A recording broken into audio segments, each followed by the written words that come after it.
में आज हम लोग इस वीडियो में रेलवे में मिलने वाले अलाउंस एवं भत्ते के बारे में जानेंगे। तो पिछले वीडियो में हम लोग रेलवे में मिलने वाले कुछ अलाउंस भत्ता के बारे में जाने थे। आज जो अलाउंस भत्ता के बारे में हम लोग उस वीडियो में नहीं जाने हैं, आज हम लोग इस वीडियो के माध्यम से जानेंगे। तो आप अगर विभागीय परीक्षा की तैयारी कर रहे हैं या रेलवे में रेलवे नियम की जानकारी रखना चाहते हैं तो आप मेरे इस यूट्यूब चैनल को सब्सक्राइब कर लीजिए, क्योंकि इस चैनल पे रेलवे विभागीय परीक्षा से संबंधित सारी जानकारी शेयर की जाती है। अगर आपको एचआरएमएस, रेलवे उम्मीद कार्ड, रेलवे ई ऑफिस से अपडेट रहना है तो भी आप हमारे यूट्यूब चैनल को सब्सक्राइब कर लीजिए, क्योंकि इसी चैनल पे सारी जानकारियां शेयर की जाती है। तो चलिए वीडियो को शुरू करते हैं। आप अगर इससे पहले 1 से लेके 8 7 तक हम लोग रेलवे भत्ता के बारे में जाने थे, अगर वह वीडियो नहीं देखे हैं तो प्लीज डिस्क्रिप्शन में उसका लिंक दिया गया है और आप वहां से जाकर अपने वीडियो देख लें। तो चलिए वीडियो शुरू करते हैं।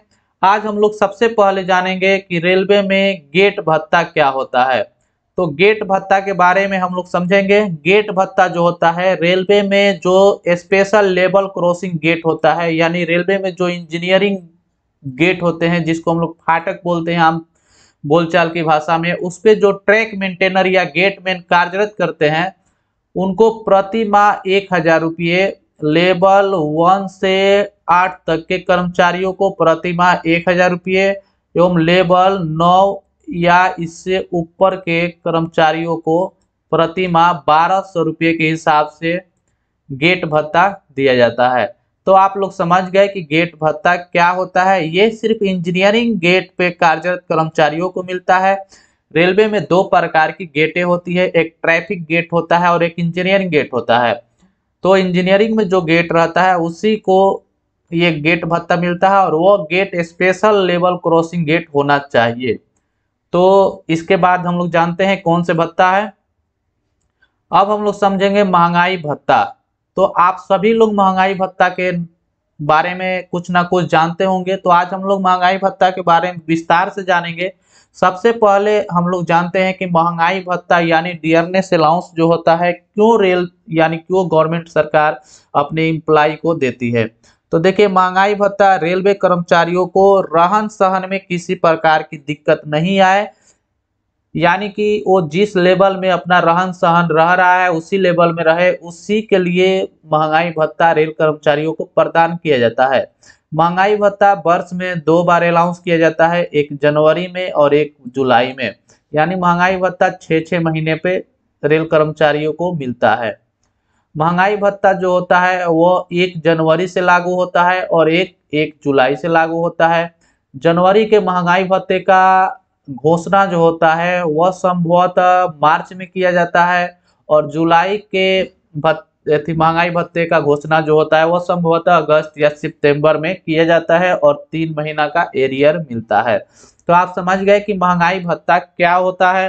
अब हम लोग समझेंगे कि महंगाई भत्ता जो होता है ये 7वें वेतन आयोग के अनुसार 1/1/2016 से महंगाई भत्ते की दरें जो है निम्न अनुसार है। तो यहाँ पे आप समझ जाए, पहली महंगाई भत्ता का घोषणा जो हुआ था 1 जुलाई 2016 को 2%, उसी तरह से 1 जनवरी 2017 को हुआ तो 4%। इसी तरह से महंगाई भत्ता बढ़ते बढ़ते अभी जो है 1 जनवरी 2023 तक महंगाई भत्ता की दर जो है वो 42% है और संभवतः 1 जुलाई को जो महंगाई भत्ता बढ़ने वाली है जिसका घोषणा अभी नहीं हुआ है और संभवतः 4% की दर से महंगाई भत्ता बढ़ेगा। तो हम लोगों को महंगाई भत्ता 42% में 4% ऐड करेंगे तो 46% हो जाएगा। तो संभवतः 4% की दर से महंगाई भत्ता बढ़ने वाली है। तो महंगाई भत्ता क्या है आप समझ गए। अब हम लोग समझते हैं इसके बाद कौन से भत्ता होता है। तो दैनिक भत्ता, जिसको हम लोग यात्रा भत्ता या ट्रेवलिंग अलाउंस के नाम से जानते हैं। तो ट्रेवलिंग अलाउंस क्या है इसके बारे में हम लोग समझते हैं। रेल कर्मचारी को अपने मुख्यालय से 8 किलोमीटर से अधिक दूरी की यात्रा या वापसी है तो निर्धारित दर के अनुसार यात्रा भत्ता दे है। अगर आप अपने जहां पे आपका मुख्यालय है वहां से आपको अगर 8 किलोमीटर से बाहर भेजा जाता है ड्यूटी करने के लिए, तो उस ड्यूटी पे जो भी आपका खर्च होगा उसको भरपाई करने के लिए जो आपको भत्ता दिया जाता है उसी को दैनिक भत्ता या यात्रा भत्ता के नाम से जाना जाता है।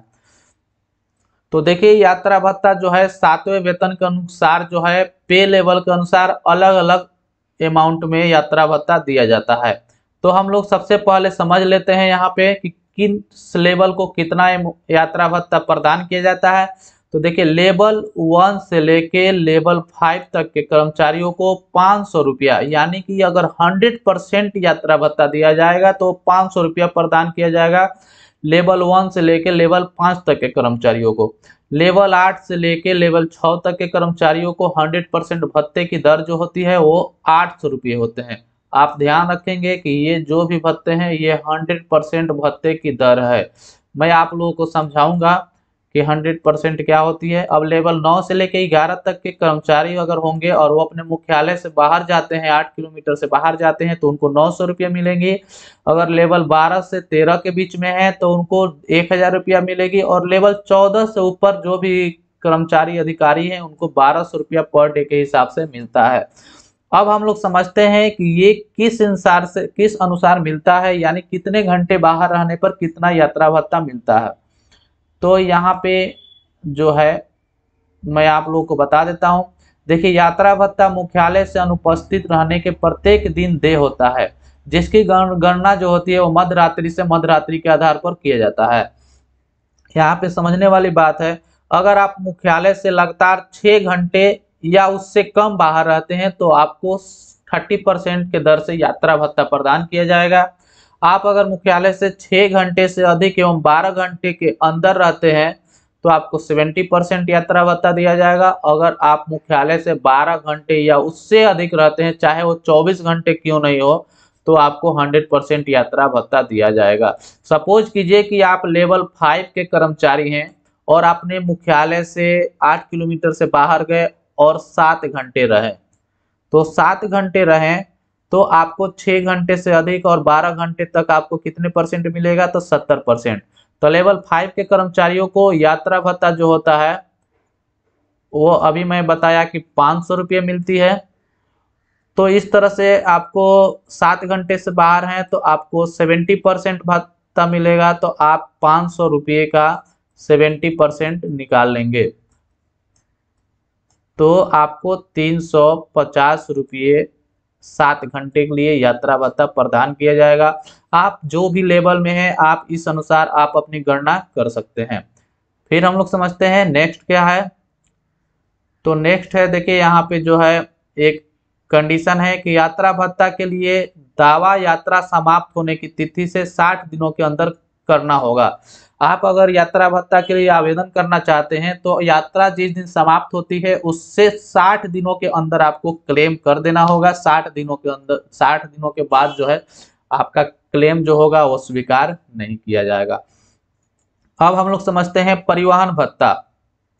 परिवहन भत्ता क्या है, तो परिवहन भत्ता के बारे में हम लोग जान लेते हैं, जिसको ट्रांसपोर्ट अलाउंस बोला जाता है।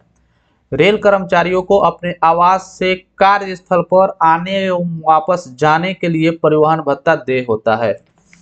यह भत्ता जो होता है उन सरकारी कर्मचारियों को दिया जाता है जिन्हें सरकार द्वारा यात्रा सुविधा उपलब्ध नहीं कराया गया है। कार्यस्थल के बीच कोई सरकारी वाहन नहीं चलती है तो उन्हीं कर्मचारियों को परिवहन भत्ता या ट्रांसपोर्ट अलाउंस दिया जाता है। अब हम लोग समझते हैं कि यात्रा भत्ता जो होता है वह 1/1/2016 के अनुसार क्या दरें है और उसकी कैसे कैलकुलेशन करेंगे, तो मैं यहाँ पे बता देता हूँ। सबसे पहले हम लोग कैलकुलेशन करेंगे, अगर आप लेवल 1 से लेवल 2 के बीच में हैं तो आपको देखिए रेलवे में या कोई भी सेंट्रल गवर्नमेंट में जो होता है सिटी को एक हाई सिटी और एक लो सिटी यानी गांव या छोटे शहर के रूप में बांटा गया है। तो आप अगर हाई सिटी में रहते हैं जैसे मुंबई, कोलकाता, दिल्ली, पटना जैसे आदि शहर में रहते हैं, अगर लेवल 1 एवं लेवल 2 के बीच कर्मचारी हैं तो आपको 1350 रुपया प्लस महंगाई भत्ता। अगर आप लेवल 3 से 8 के बीच में कोई कर्मचारी हैं तो आपको 3600 प्लस महंगाई भत्ता। अगर लेवल 9 तथा उससे अधिक के ग्रेड पे में आप कर्मचारी हैं तो आपको 7200 रुपया प्लस महंगाई भत्ता। वहीं अगर आप अन्य जगह रहेंगे यानी छोटे शहर या गांव में रहेंगे लेवल 1 या 2 में है तो ये 1350 नहीं मिलकर आपको 900 प्लस महंगाई भत्ता। लेवल 3 से 8 में रहेंगे तो आपको 3600 नहीं मिलेगा, आपको 1800 रुपया मिलेगा अगर छोटे शहर या गांव में रहेंगे तो। और लेवल 9 तथा उससे अधिक में है तो आपको 3600 प्लस महंगाई भत्ता। अब यहाँ पे हम लोग समझेंगे कि ये महंगाई भत्ता को कैलकुलेशन कैसे करेंगे। तो सपोज कीजिए कि आप लेवल 1 में कार्यरत हैं और एक छोटे से शहर गांव में रह रहे हैं तो आपको 900 प्लस महंगाई भत्ता। प्लस महंगाई भत्ता का अर्थ हो गया कि महंगाई भत्ता की अभी दर जो है 42% है, तो ये 900 का 42% निकाल लेंगे। 900 का 42% निकालेंगे, जितना भी आएगा यहाँ पे ऐड कर देंगे तो 900 प्लस 900 का 42% जितना आएगा वो आपको ट्रांसपोर्ट अलाउंस यानी कि परिवहन भत्ता के रूप में मिलेगा। तो आप लोग, आशा करता हूं कि परिवहन भत्ता के बारे में समझ गए होंगे। यहाँ पे देखिए, दिव्यांग कर्मचारियों को दुगने दर से परिवहन भत्ता प्रदान किया जाता है। अगर आप कोई हैंडीकैप एम्प्लॉय हैं तो आपको ये परिवहन भत्ता अन्य समान कर्मचारियों के अपेक्षा आपको दोगुना मिलेगा।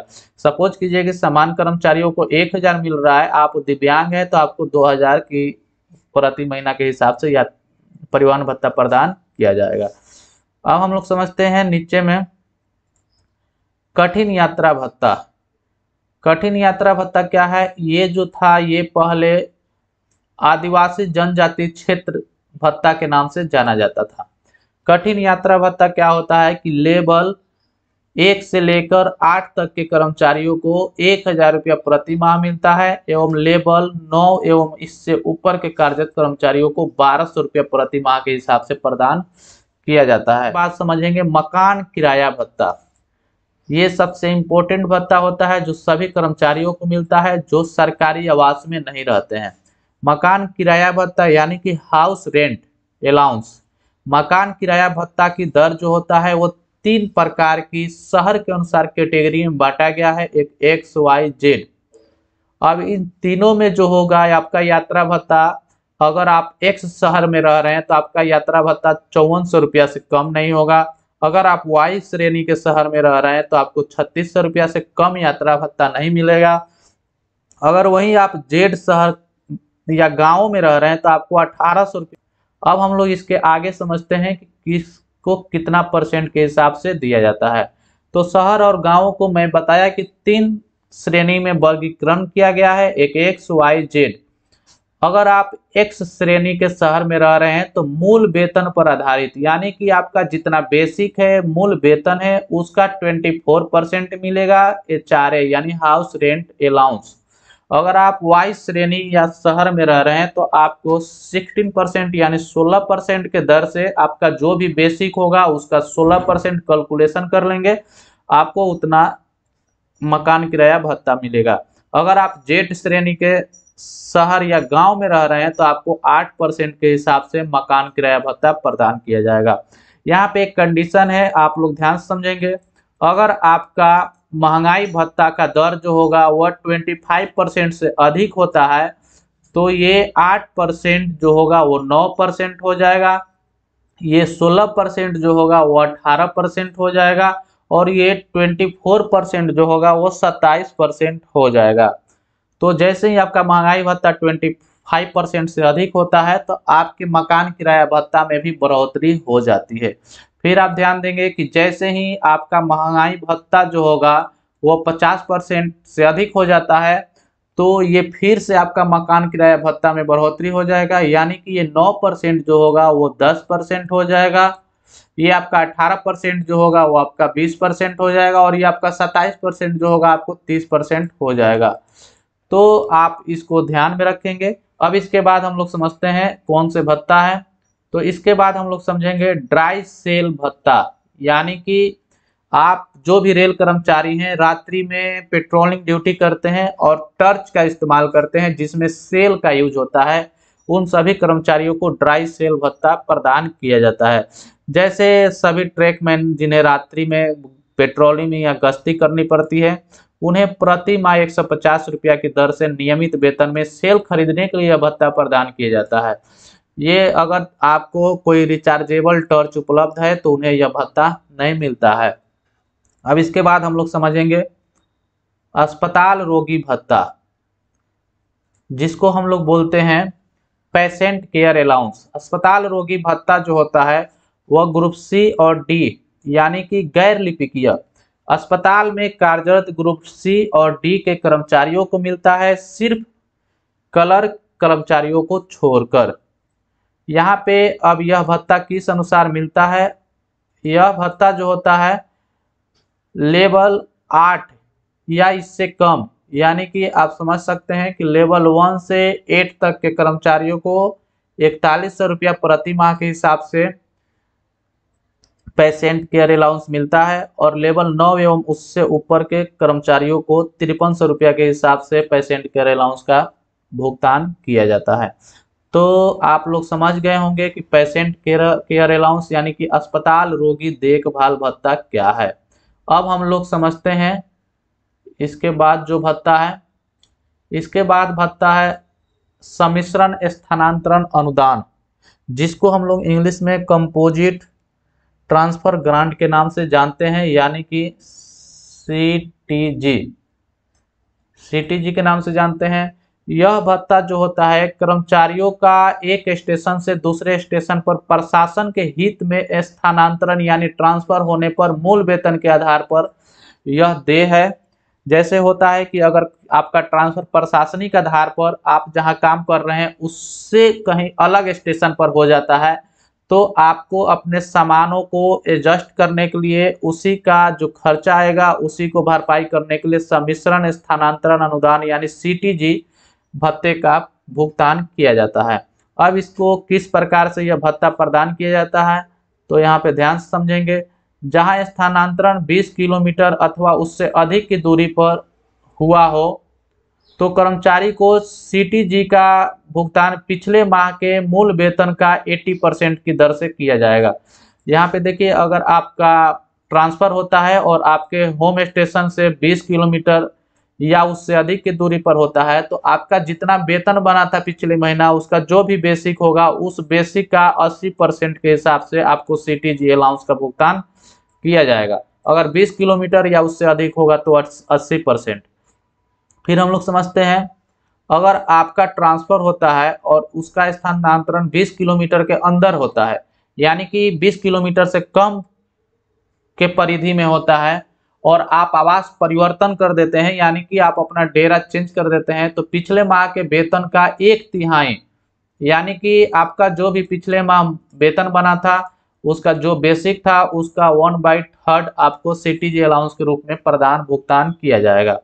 तो समझ गए कि अगर 20 किलोमीटर से कम में होता है तो आपको 1/3, 20 किलोमीटर से अधिक में होता है तो आपका मूल वेतन का 80%। अब हम लोग समझते हैं सेवानिवृत्त कर्मचारी।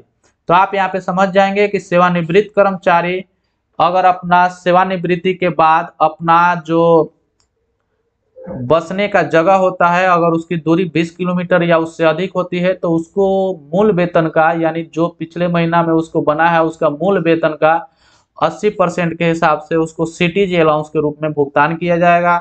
और वहीं अगर सेवानिवृत्त कर्मचारी सेवानिवृत्ति के उपरांत अगर 20 किलोमीटर के परिधि में बसता है या रहता है तो उसके निवास वास्तविक रूप से अगर बदलता है तो उससे पिछले माह के मूल वेतन का 1/3 राशि का भुगतान किया जाएगा। तो कर्मचारी और सेवानिवृत्त कर्मचारियों में सेम अंतर है, अगर 20 किलोमीटर से अधिक होता है तो 80% और 20 किलोमीटर के अंदर में होता है तो 1/3 का भुगतान सीटीजी अलाउंस के रूप में किया जाता है। अब हम लोग समझेंगे कि सेवानिवृत्त रेल कर्मचारी एवं मृत्यु के मामले में रेल कर्मचारी के परिवार को देय राशि एक समान होगी। देखिए, अगर सेवानिवृत्त होता है अगर किसी कर्मचारी की मृत्यु होती है तो दोनों का एक ही कंडीशन है। अब हम लोग समझेंगे, देखिए पदोन्नति या स्थानांतरण के मामले में पदोन्नति पूर्व वेतन के आधार पर भुगतान किया जाएगा।